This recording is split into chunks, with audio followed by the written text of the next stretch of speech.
এখানে আমি ছোট ছোট আলুগুলি 4 পাল্টা করে কেটে নিছি। এখানে আছে পেঁয়াজ কুচি, রসুন কুচি, আর আছে কাঁচামরিচ।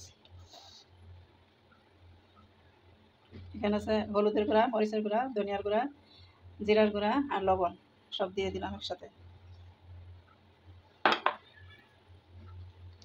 এখন দিয়ে দেবো তেল, পরিমাণ মতো তেল। সবগুলোকে মেখে নেব, ভালো করে মাখতে হবে। এই তরকারিটা মানে মাখার মধ্যে হয়েছে টেস্ট। তখন মশলাটা ভালো করে লেগে যাবে মাখতে মাখতে, তখন এই তরকারিটা বেশি টেস্ট হবে। কষলায় কষলায় বেশি ভালো করে মেখে নিতে হবে। এখন দিয়ে দেব চান্দা মাছ। এই মাছগুলো আমি কেটে পরিষ্কার করে নিচ্ছি আগে থেকে। সবগুলো দিয়ে দিচ্ছি। সবগুলো আবারও ভালো করে মিক্স করে নিতে হবে, মেখে নিতে হবে সব।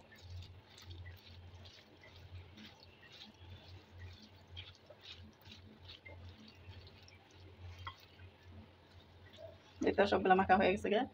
এখন পরিমাণ মতো সামান্য পানি দিতে হবে। এইভাবে চান্দা মাছ রান্না করলে অনেক টেস্টি হয়। পানিটা বেশি দেওয়া যাবে না, কমায় দিতে হবে, যেহেতু এটা আমি চান্দা মাছের চচ্চড়ি বানাচ্ছি।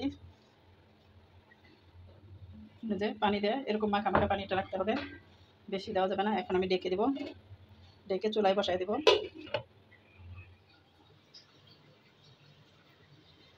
চচ্চড়ির কি অবস্থা দেখি।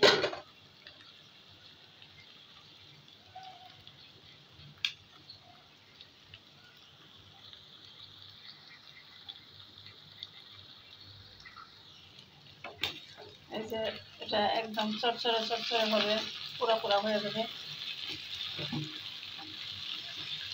একদম পুরা পুরা হয়ে গেছে। এটা যখন পুরা পুরা হবে তখন এর টেস্টটা বাড়বে বেশি।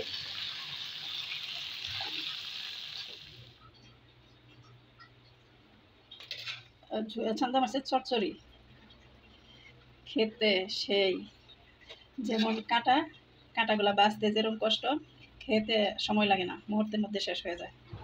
রেসিপিটা কেমন হয়েছে কমেন্টে জানাবেন, আর অবশ্যই একটা লাইক ও শেয়ার দিয়ে দিবেন।